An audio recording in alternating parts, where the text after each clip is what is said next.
Well, hi everyone, and welcome again.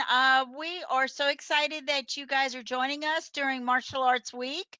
I'm Cindy Oser. I have Lee Greenthaner with me today, and we have very special guests from Self Defense Academy in Copperas Cove, Britt Emberton and Amy Weber, and they're going to be doing some demonstration of Brazilian Jiu Jitsu. Before we get started, I want to remind everybody that if you register for our events, then you become qualified for our library scholarship. So make sure you go to the library website and you go ahead, find the events, and register for our events. Well, I'm not going to take the time talking because we have a lot of fun up ahead, and I'm going to let Britt Emberton, Amy Weber take it away. Hi, everybody. I'm an instructor at Absolute Self-Defense Academy. My name is Brittany, as you already heard. I've been coaching for about 13 years, Brazilian Jiu-Jitsu. I do a little bit of kickboxing as well for classes. It's more of a cardio-based kickboxing, but I do teach ages 4 and up. It's been a lot of fun. With Jiu-Jitsu, it's more of like a lax ground-based martial arts, so we don't punch and kick. We mainly use it for submissions such as chokes, arm locks, leg locks, and stuff like that. Because my face is too pretty, I don't want to get kicked in the face. So with that said, let me start off with what is Brazilian Jiu-Jitsu. Brazilian Jiu-Jitsu is a martial arts based off of Japan. It came over to Brazil. I can't really remember the date, but a long time ago. And then it just kind of capitalized from there with the Gracies, and they made it a bigger name, and it got bigger with sports and MMA and stuff like that. Drawing a blank right now. So with that said, let's go ahead and start the demo. So what we're going to start off with is we're going to do a group of escapes and sweeps. So Amy's going to do we call bottom mount. I'm going to start in the top mount position.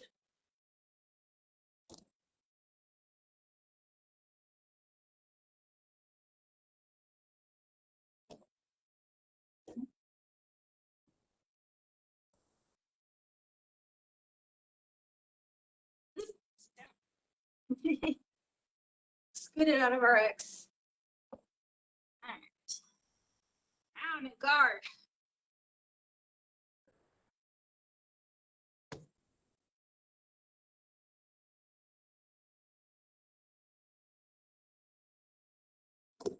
So she just escaped guard. Now I'm in side control, and I'm going to escape.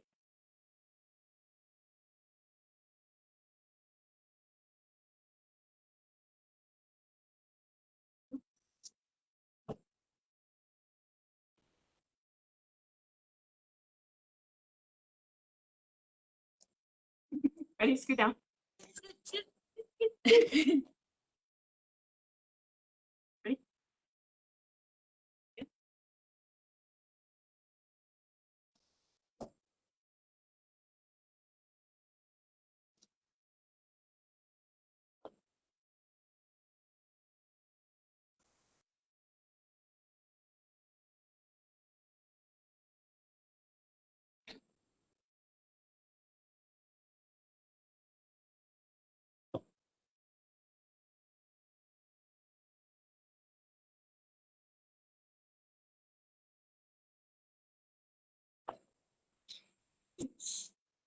I think it's fun. So we just demonstrated a couple of drills that we do in class. We also start from standing originally. So when you guys do tournaments and stuff like that, you start from standing.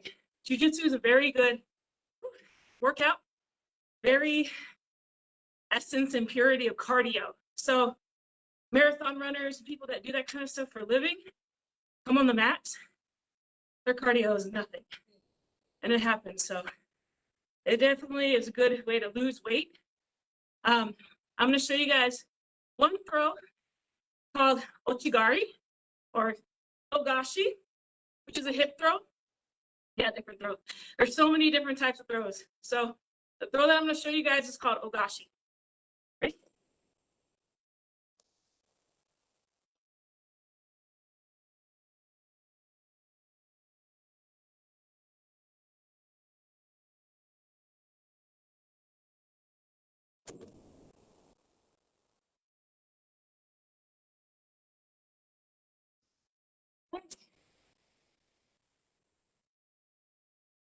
And of course, it always seems a little rough at first. And when people usually see this martial art, they're like, that's a little rough. It's not really for me. But when you start doing it and practicing it, it's kind of like the chess version of martial arts. Because what they throw at you, you never know. There's nothing really scripted about jiu-jitsu. Kind of like they have their own game and they're bringing their game to you. And you use your game to counteract their game. And it just keeps going back and forth. So.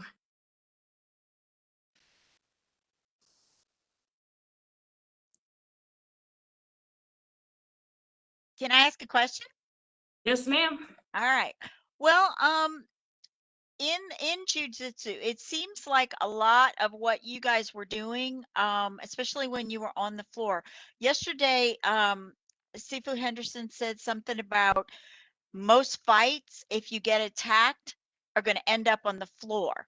So is the moves that you show on the floor mainly to get away from someone who you've now pulled to the floor? So we here we also teach self-defense. So we have a curriculum, and jiu-jitsu does help with on the ground. For people that aren't used to being on the ground, especially, they have adrenaline going.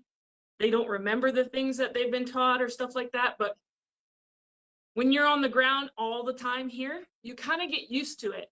And we based all of our stuff on muscle memory. So you usually, when you get put in that position, it's just quick like that. You're able to, your muscles are able to remember it. You have quicker reflexes. And like I said, we also do self-defense here. So we teach classes for, we just had a women's self-defense class, and that's strictly jiu-jitsu based. Military combatives is based on the Gracie jiu-jitsu that I had mentioned earlier. So self-defense wise, I believe, and this is just me because I think Brazilian jiu-jitsu is like the best martial arts. I believe Brazilian jiu-jitsu is one of the best when it comes to self-defense, especially on the ground. Self-defense for women. I've seen so many women that have come in that are victims of rape and sexual abuse. And they come in and they get that confidence back and they feel more empowered to defend themselves. Kids as well, kids that are bullied. Schools nowadays are not allowed to hit and punch, but a lot of our kids defend themselves by just doing a throw like what you've seen, or even taking the bully down and putting them in a position without hitting them is just enough to freak the bully out and be like, I don't want to mess with this guy. So. Well, would there be a situation on the move that you were standing up? Would that work if someone came behind you, or is that something that you have to be facing someone to do? For that throw in particular, you will have to face your partner, mainly because if you're like face to face, because you have to get your grips and position your body a certain way. But there are so many other throws. And like I said, jiu-jitsu, Brazilian jiu-jitsu is based off of Japanese jiu-jitsu, which is kind of like judo's sister, if you think about it that way. So we do have a lot of similar takedowns there. But there are takedowns that you can learn that helps you if someone tries to come from behind you. Like I said, we do teach self-defense specifically for that. So I start from the kids 4 years old already know how to defend from, we call it bear hug from behind, bear hug from the front, if they grab you, choke you, stuff like that. The adults, we get more intricate, such as collar grabs, chokes from the wall, pinned up against the wall, stuff like that. We go into more detail when it comes to the adults. Well, in Kung Fu, we were shown that there was a respect, and I've seen in Jiu-Jitsu a respect of bowing before getting onto the mat. Can you tell us a little bit about the philosophy of Jiu-Jitsu? Absolutely. So like I was saying, jiu-jitsu is a lot more laxed when it comes to, we're more like chilled. I didn't really learn the whole bowing thing until I had met one of my earlier professors who was from Brazil. They're more of a traditional Brazilian jiu-jitsu style, which they bowed before they entered. They bowed to the flags before they entered the mat. A big one was when you're fixing your belt or fixing your uniform, you turn around. You have to turn around, don't face your instructor. It's just a form of courtesy. Because in jiu-jitsu, it takes about, they call black belts professors, because it takes about 10 years for you to get your black belt. So it's definitely a lifestyle, and it does take a long time. So we're respecting the time and the effort that they put into that, and as their instructor, we just have that common respect for them. But like I said, I mean, we're called pajama fighters because of how our gis are. They're so loose. We don't press them. We're not as, what's the word? We're like the ragtag kids of jiu-jitsu or of martial arts. Like we're like I said, it's a laid back. In my academy, I do try to implement some form of tradition, because if my students, especially as being a military town, if my students decide they want to go cross train and go train at another school, because sometimes now each academy is different. Some instructors are okay with their students cross training. This is kind of a controversy, and some professors aren't. For me, because like I said, everybody has their own unique game. I like my students to learn as much as they can. And if they're always rolling against the same students, they can't learn. They get used to everybody else's game. So when they go to another school, they represent me. Kind of like how your mom said to you when you go to school, you represent me, you know, treat your teachers with respect like your parents, you know, and that's what I expect from my students. So I do implement the turning around when you're fixing your belt. I do implement the bowing to your instructor, bowing before getting on the mat, stuff like that. But other than that, I mean, I don't expect your gi to get pressed or anything like that. Our gis are made of a different material because we do fight. We pull on our gis. So our gis are a thicker material. Our collars are thicker, and they actually have foam in the collar, so when you pull, it doesn't rip. That's another thing too. So if you're trying to lose weight, cardio on top of wearing thick clothes. Yeah, you'll definitely get a workout, but they don't press like that, if that makes any sense. So that's why they call us pajama fighters. Big, baggy, heavy. So Well, you talked about going on tournaments. So, does your studio and other studios have like regular tournaments with each other? so with COVID, of course, that kind of changes things a little bit. But before COVID, pre-COVID, we had tournaments. They have tournaments everywhere. IBJJF is the federation, the main federation for Brazilian Jiu-Jitsu. That's like the grandfather that puts down all the rules and lays the basis for everyone that practices Brazilian Jiu-Jitsu for the most part. They have tournaments, their own set of tournaments. Grappling Industries has their own set of tournaments. And they have them everywhere, Austin, Dallas, everywhere in the country, countries. They have IBJJF Worlds, where everybody from around the world that practices Brazilian Jiu-Jitsu. I've done web seminars like this from people from Saudi Arabia. Yeah, they're from everywhere. Yeah, Canada, stuff like that. They meet, like I was saying, they meet in Abu Dhabi for Worlds, I think once a year. So yeah, we do tournaments in our academy. Like I said, a lot of academies are different. Our academy is not tournament or competition based.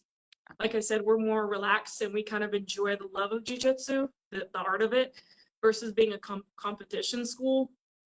So we don't make it mandatory for promotions that you have to do tournaments. But if you guys want to do tournaments, we're like, yeah, we'll teach you, you know, we'll put in extra work and stuff like that and help them guide them through. I've only done one tournament. That's just not my thing. No. My husband, on the other hand, though, he's the tournament guy. I'm the coach. I'll coach to my little heart content, but he does the tournaments. So Well, if you have like different, do different age groups fight each other? oh yes, so you should see the 4-year-olds go at it. Those are the most cutest little things in the world. So yes, I've had competitors ages 4 and up. It's awesome. It's really awesome. And the girls especially, they're Wolverines. Like the girls are way more aggressive. Thank you. Aggressive than the boys are. So it's pretty funny watching a girl go against a boy because the boy's like, "Ooh, I don't want to hurt the girl," and the girls are like, "Ah." Yes. So So, but they learn to be safe with your moves. I noticed when y'all were doing your demonstration that you waited until Amy was ready for you and all that. And then Amy waited. So it almost looks like it's a choreographed um one step, two step. Is that how it works in this particular martial arts? So our martial art is very different from say Taekwondo or would you say Kung Fu? Ours isn't really forms, it's more drills. So what we showed you was 2 drills actually we put together to help us, like I said, get that muscle memory, and all you do is keep drilling. I stopped for her when we're drilling because the last thing you want to do is hurt your drilling partner. Same thing goes with the throws. You don't ever want to throw your partner and your partner wasn't ready. We do teach you how to fall properly. We teach you how to do pretty much everything properly. It's funny because when people come in, they're like, "I know how to fall." I'm like, "Do you know?" So we teach you how to do forward falls, backwards falls, sidewards falls. Um, yeah, Amy did the side break fall that you guys saw when I threw her with Ogashi. But drilling wise, yes, I stop in between because you want to get your positioning correct before you do your transitioning. So the rules, there's like golden rules that I tell my kids, position before submission, always, because what will happen is if you can't get your positioning right, you can't control your opponent. And if you can't get your positioning and control your opponent, you won't be able to hold the submission long enough to submit them.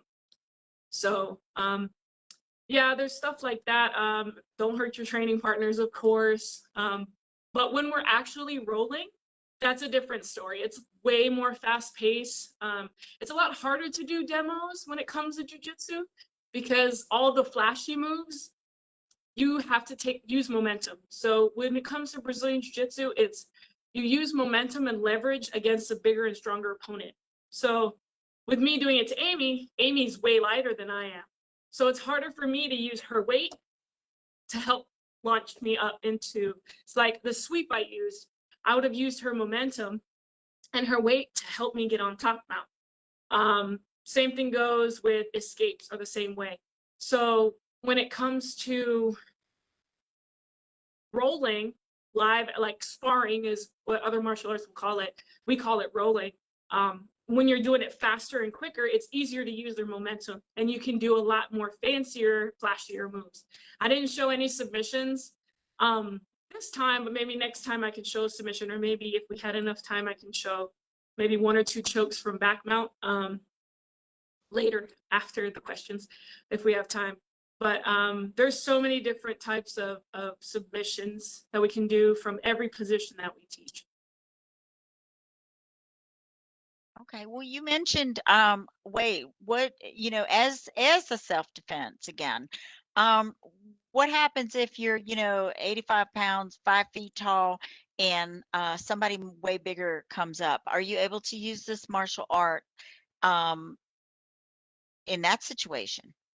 Yes, so the story goes is that Helio Gracie was the smallest of his brothers and the weaker one. He was sick. I'm not sure quite what he was sick with. It didn't really specify on my research, but he wanted to use or use the martial art his brothers were using to make it so you can use momentum. A smaller opponent can use the momentum of the larger person and leverage to defend and submit their opponent. So I can have my 7, 8-year-old kids attack a grown man. I mean, logically, strength for strength wise, he probably would take the kid, but my kid would be able to at least do a couple stuff, at least enough for them to be able to get away. Cool. Well, did you have other things you wanted to demonstrate? You said you would. Choke you. Are there any other questions, firstly, before they show us more demonstrations? There's none on Facebook at this time. Okay. All right. So, do y'all want to demonstrate some more stuff? Sure. Let's do some chokes. All right, so we're gonna start in back mount. You guys see good? Okay. So remember what I said about position before submission. So we're here with my hooks in. That's how I'm controlling the hips here. And then I'm gonna have my grips up into the upper body nice and tight. So this is that positioning I was talking about. So now I'm gonna show a couple chokes from here.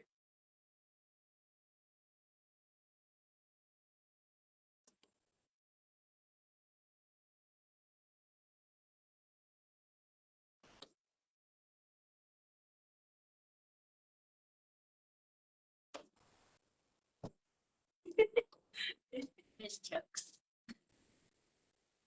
Cool. Well, I noticed that Amy like slapped her leg. Is that like enough?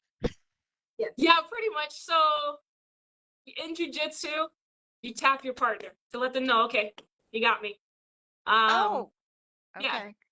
Yep. It's when you're right. You don't do it lightly. No, you gotta tap. You actually Hard, gotta hard, tap. hard.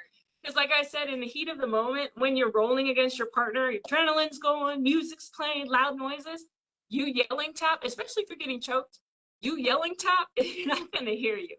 So you wanna make sure you tap your partner. I actually had a student go out 2 days ago. It wasn't from rolling or anything like that. The choke was really tight. And when it comes to these kind of chokes, they're blood chokes. So blood chokes is when it cuts the circulation off to your brain, so you can still breathe and you won't really know you're gonna go out. It's like you see a black room or a regular room, and then it starts going black like this. You know the old school like Looney Tunes when it went like that, and then you're out, and you just lay there, and then we have to shake your legs. Oh my gosh. So this is definitely an effective way to train your body and your brain into what you need to do in case somebody is choking you or someone is doing something. Yes. Knowing to get out. Are you able to get out? Like I saw you choke Amy, or was Amy able to get out of something like that? Is there a move for that other than Yeah. tapping? Yeah. Yes. So, yeah. So back in the day, my dad used to say, well, don't get caught in that. So when she's in here, I automatically should know that she's going to choke me. So the first thing I know you saw me do it is take my hand and I want to put it here. Because this arm I know is either going to grab my collar or it's going to go around my neck. So I want to create a little space here. Then what I'm going to do is I'm going to take this hand, I'm going to grab her hand, and I'm going to continue to pull this down. I'm making space for me here. Then I'm going to fall to my side, take it back.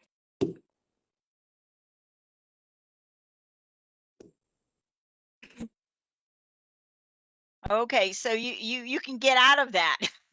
Yeah, there's a bunch of other different ways, but that was like the most simplest way to do it. If you truly did have someone who was going crazy on you, Mhm. do the different moves that you learn in your drills, um, you're saying your brain will take over on how to get out of it. Is what you teach more of how to get in it or how to get out of it? So it's mainly a little bit of both, I would think. So you kind of want to learn how to put them in it and not get in it.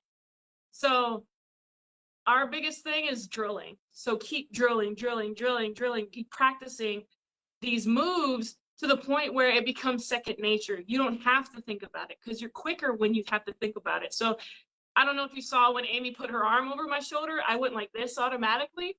That's just the reaction now that we have because we know, oh crap, she's in back mount. So this is the beginning steps of that escape, but we're already halfway there because, we already are done the first step because our body automatically did that. Another one is a choke. We teach the kids paper cutter. You have to, the first step is to turn your chin away from the choke, out of the choke. And the kids are already starting to do this, so they're already that one step closer to escaping it. Well, you said that a lot of this is used in the military. Yep. Do you have a lot of military students that come in for this? I do actually. I train a one group right now. I'm in the process of signing up another squadron. We usually train once a month, and I start them on the basics of jiu-jitsu, and then we start growing from there. They're combatives, so I'm not going to undermine combatives, but their stuff that they learn is to kill people. So it's very loosely based. It's just enough to where if someone does take them on the ground, how do they get into a better position? And then of course the fighting and all that stuff comes with it after. They do know like arm bars and triangles. So when a military gentleman comes in, he goes, I know some combatives. I'm like, so you know enough to get yourself in trouble then. So, and a lot of times they think they know more than they do, but they're about, for us in jiu-jitsu, they're about as equal as a third degree white belt, fourth degree white belt. They haven't had enough training, so they don't really have that muscle memory yet, or the cardio that comes with it. So Yeah, you mentioned belts. So you guys have a progression of belts as well? yep. So the kids' belts, they have way more belts than adults do because they learn a lot differently than adults do.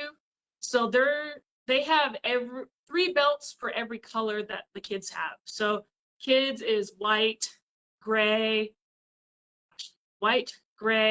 yellow, orange, and green. And then they have the half belts, which is gray, white, gray, and then gray, black. So it'd be white, gray, black, and then yellow, white, yellow, black, and then orange, white, orange, black, and so on all the way up to green. But for adults, it's simple: white, blue, purple, brown, black. As soon as they turn 16, then they are considered an adult in the adult class. So then they transfer over to the white, blue, or the blue, purple, brown, black. They don't go back down to adult white. A lot of times in special cases, they'll promote a lot faster, especially if they start younger. So say like a 4-year-old stay with me all the way up till he's 16. Depending on how dedicated he is and how much he trains, he probably could be at least a third degree blue when he turns 16. So say for instance, if a parent signed their kid up or even an adult, what is some of the first things that you focus on in a very first, classes of someone who has no clue what you do? Falls. Falls are the biggest ones, yes. Because kids take spills all the time, especially with kids. My biggest thing is falls and UPA, which is a top-down escape. So even if they was to take the one class and they never signed up, they never like it again, at least they know how to fall, and at least they know how to escape if someone pins them down on the ground and sits on them. That's my biggest thing. So if you were to describe how to fall without hurting yourself, what goes down first? I would say your torso. I wouldn't even say your butt. Sometimes it's your butt, sometimes it's your back. Depends on how you fall and if there's ice. So our biggest thing, if I was to give you clip notes on how to fall properly for your back break fall, you're gonna keep your chin tucked in. That's the biggest thing out of all of it. Your chin tucked in, and don't post back on your hands. So don't do this, because that's how you can mess up a shoulder real quick. And then, of course, whiplash. You can yank your head back. So we always tell the kids to keep their chin in, adults too. Keep your chin in. We tell the kids to put their arms across their chest. And as soon as their shoulders touch the mat, they smack the mat. And it's to help displace the fall. So, you want to fall? A while. You can do it. I believe in you. I do the They don't want to see your butt. There you go. Yep.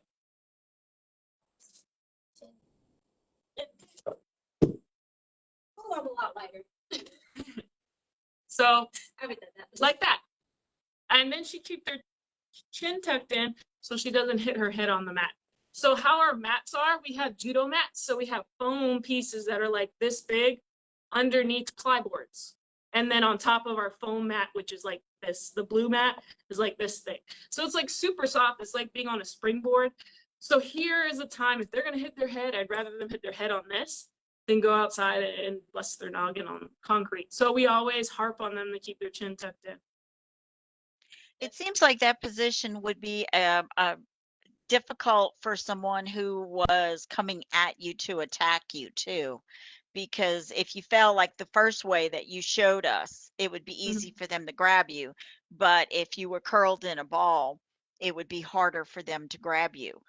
And if they like grabbed them on the shoulder, like when Amy was on the ground with her arms like that, would it help So, because her arms are folded like that? so as she's falling down, she's opening her arms and smacking the mat like this. So if someone was to attack her as she was falling, there's a different sweep, and we call it the stomach throw. And what that is if someone's coming at you, you shove your feet into their hips, you grab their wrists, and you throw them up and over you.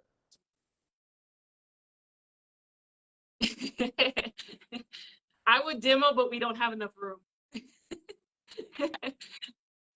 That seems extremely effective. It does. I do it to my kids all the time when they try to like run at me. I'm just like, "Wee."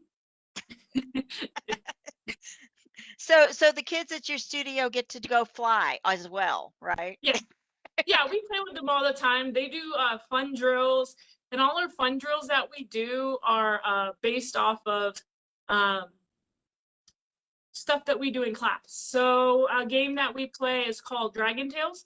We take little tails that clip on the back of their belts and they run around. And what that teaches them, and they try to snatch each other's tails, what that teaches them not to give their back up, to keep an eye on where your body is compared to where everybody else is. Another one we play is I'll play like freeze dance. So I'll play music and then I'll stop the music and then they have to fall. So stuff like that, just situational awareness. We practice a lot with the younger kids too. That's really cool how you have very creative ways to teach the kids how to do do the things that they need to learn to do in order to protect themselves, but they don't know they're learning. Fun Yes, is always a that- great that- way to learn. Yes, yes, it is. We also do one more is probably my favorite out of all of them. It's called the Takedown Game. So there's certain takedowns that we teach them. It teaches them multiple things. They have to go in a circle and they hold each other's gis like this, and they can't let go. So it works the grips and holding the gi while they're doing the takedown. And then they have to use their legs to try to get their people in the circle, everybody else in the circle, down on their butt. So it's fun. The kids enjoy it. It gets pretty crazy sometimes, but it's fun. I played it with the kids and they all bum rushed me and they took me down. I'm still a little bitter about that. Bunch of 7-year-olds took me down, but I'm proud of them. It does teach them how to use the momentum and pull and push to get the person off balance enough to where they can just sweep the foot underneath them. Well, and it sounds like, I mean, so far we're learning like martial arts is sort of it's self-defense, but it's also learning discipline, learning to know your body, learning to know your surroundings. Do you focus a lot with that in your studio? We do, and confidence is a big thing too. I don't mean to make a joke about it, but there's something about knowing you could choke someone and not doing it that makes you so much more confident about it. I don't know, but it is.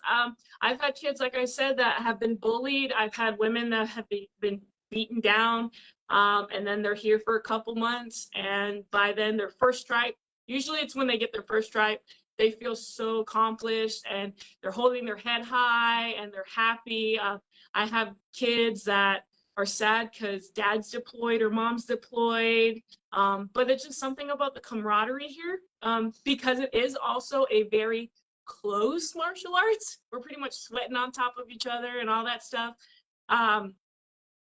And you would be surprised, a lot of people say that that's not for me, but I've gotten like girly girls in here that have their nails done and stuff. I have eyelashes that have their nails done, and then they do it and they fall in love with the martial art. It's just the people. It's one big family. So that's what's interesting about it. So you feel like you have this huge family behind you and helping you and helping you grow. And it's a different kind of world. It really is.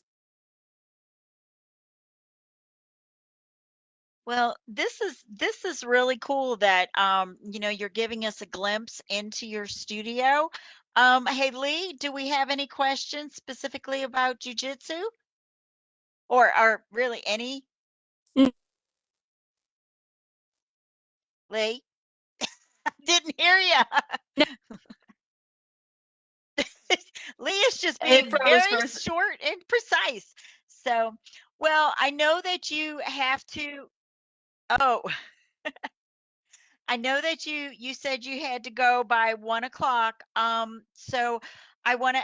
We put the Lee's website information in the comments. And are you taking new students at the moment, Lee? Britt? Yeah, actually, yes, we are. We have a summer special going on. We have, if you're a first responder, military, prior military, anything like that, upon signing up, you get your first month free. Well, actually, that's for everyone, but the first responder, military, and all that stuff, you get your registration fees waived. Everybody gets their first month free upon signing up. We do money-wise, price-wise, I I'm pretty sure for 3 days a week, we are the cheapest in the area. So, because I believe that martial arts and jujitsu and stuff like this should be for everyone. I would never charge anybody something that I wouldn't pay myself. That makes sense. So we are taking in new students. We love having new students. Like I said, I teach ages 4 and up. You can go on the website. You can give us a call. We can set up a trial. Our trials we normally do, and you get a free trial, of course. We do Monday through Thursday because Friday is our roll days, and it's a little bit harder to teach students when the kids are just going ham on each other, and it's very intimidating when you see two kids just duking it out and just rolling around being banshees. But yeah, no, we would love to have new people in the gym, join our family, and have fun. I do have, I mean, you know, now that I'm like older, I do have to ask, do you have people who are, you know, seniors above 60, and do you break any bones?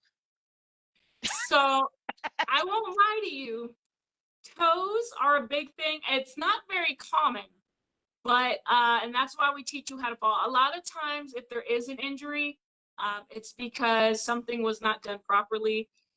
In the 13, almost 14 years I've coached, I've never had an extreme injury to the point where someone had to be hospitalized. A lot of it was just mainly toes. And there's really nothing you can do about it. I know when Even my 5 years being yeah. had 2 people Yeah, 5 years. yeah, and that's why we also changed our mats too, because the mats, the ones that we have on the wall, are more of a Taekwondo mat, and those things are unforgiving on toes. But I can honestly say, ever since we changed to these mats, everything's safe, guys. So it's a lot better. As far as age goes, girl, let me tell you. Okay, so I went to a tournament, and they had a gentleman. I swear to God, was like 60, 65 plus. Okay, I swore he was like in his 70s, but I don't know. I didn't want to give the man any more age than he already was. They called Master 6 brackets, Master 7 brackets, and these 70, 60, 70, 80-year-old people are rolling in jujitsu. And it's the coolest thing because they're just all like so slow and calculated because not a lot of people like go like fighting gorillas. I mean, certain places are like that, but here we're more of an older crowd, and we kind of just we understand you got to work the next day. So, like I said, we just do it for the love of jiu-jitsu. It's very rare that people kind of like attack you like that. But yeah, no, any age, man. Like I said, we teach you how to fall properly. We teach you all the basics. We guide you through everything and make you comfortable. Um, It's fun. Well, let me Amy, ask. Go ahead, Amy. you know, they're also very accommodating for limitations. I have multiple limitations when it comes to my knees and joints. And Coach Britt here has modified certain moves for me. And I haven't had any injuries, and I get injuries just walking down the street. So, you know, just the fact that they do accommodate for people who have knee problems, you know, ankle problems, shoulder problems, things like that, has been pretty awesome. Yeah, I mean, my husband who instructs the adult class has 2 spine fusions, so like in his lower back is like fused together. I have hardware in my ankle, multiple surgeries, not jujitsu related. It's not jujitsu related. No, all my injuries are non-jujitsu related. But we work with you, you know. Like I said, we're an older crowd, so veterans, we have veterans in here. Well, Old broke veterans. it would seem too that, you know, the fact that the main thing, the first thing you teach is how to fall. It seems like you guys are basically, y'all would be great for people with injuries or people with, you know, seniors in how to fall. That alone is a very important, you know, skill to have as you get older. And you know, oh yeah, me too. So I had shoulder surgery about what, a year ago, a year and a half ago, and I was in a sling and I was walking to go pick my daughter up from school, and they had that uneven sidewalk. I'm like,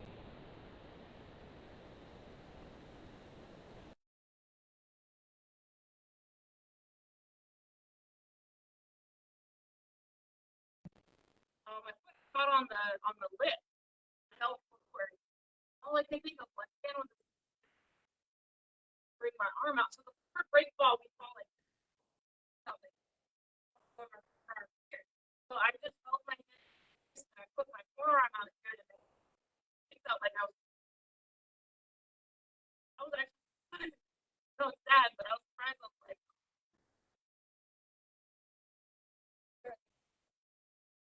Brett, we could barely hear you. Did you do something different with your sound? So did you were able to stop, right?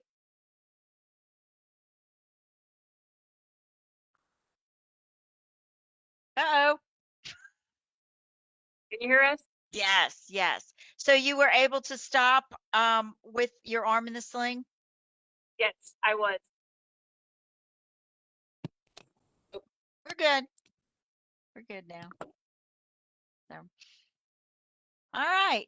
Well, we want to thank both of you for taking the time to visit with us today. You've given us a great insight into Brazilian Jiu-Jitsu.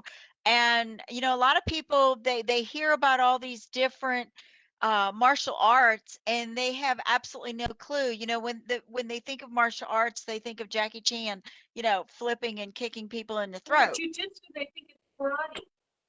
Hmm. Yeah. Yeah.